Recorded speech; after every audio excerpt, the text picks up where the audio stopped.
દાખલા નંબર 5 અને વર્ગમૂળ જોઈને જ આપણને બીક લાગે, પરંતુ આદેશની રીત જ્યારે ગણવાની હોય ત્યારે કોઈ ચિંતા કરવાની નહીં. આપણો વિડીયો તમે જોઈ લો એટલે બધી જ મુશ્કેલી દૂર થઈ જાય. જોઈએ આપણે પહેલું સમીકરણ છે. આપણે પહેલું સમીકરણ આપણને વત્તા વાળું છે, પણ મેં તમને આગળ શીખવ્યું પણ આપણે ઓછા વાળું લેવાનું, જેથી કરીને ઓછા નીકળી જાય તો તમને મજા આવે. વર્ગમૂળમાં 3 છે ને x બાર છે. વર્ગમૂળમાં 8 છે અને y બાર છે, બરાબર 0. એટલે y ને પેલી બાજુ લઈ લેવાનું. એટલે વર્ગમૂળ 3 પછી x બરાબર 0 વત્તા વર્ગમૂળ 8 અને પછી y. એટલે x બરાબર કેટલા આવે? વર્ગમૂળ 8 અને y બાર અને છેદમાં વર્ગમૂળ 3, કેમ કે આ 3 ને નીચે લઈ લે.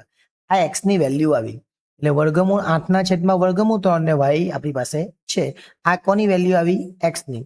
આપણી પાસે પહેલું સમીકરણ છે. વર્ગમૂળ 2x વત્તા વર્ગમૂળ 3y બરાબર 0. અને આમાં x ની વેલ્યુ આપણે આ મૂકી દેવાની. વર્ગમૂળ 2 તો છે જ આપણી પાસે, x ની વેલ્યુ મૂકી દે એટલે વર્ગમૂળ 8y અને છેદમાં વર્ગમૂળ 3 વત્તા વર્ગમૂળ 3y અને બરાબર કેટલા છે? 0 છે. ચલો પહેલા 8 દુ 16 એટલે વર્ગમૂળ 16 આવે.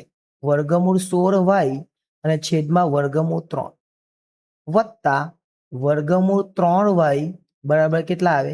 0.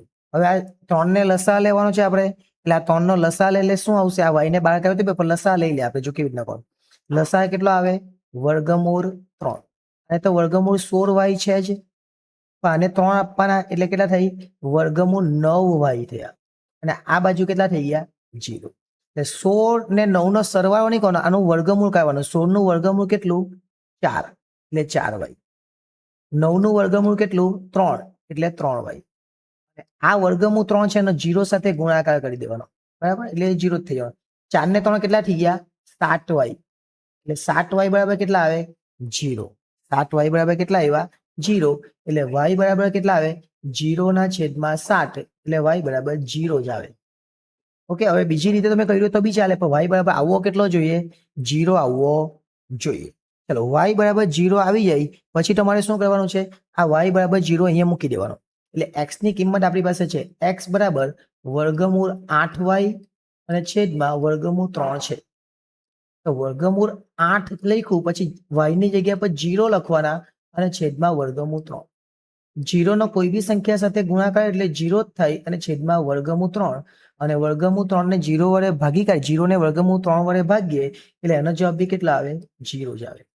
એટલે x પણ 0 આવ્યો છે અને આપણો y પણ 0 આવ્યો છે, બંને 0 આવે. એટલે આ વર્ગમૂળ વાળી રીત છે, અને બીજી રીતે કરો તો પણ ચાલે, પણ જવાબ કેટલો આવવો જોઈએ?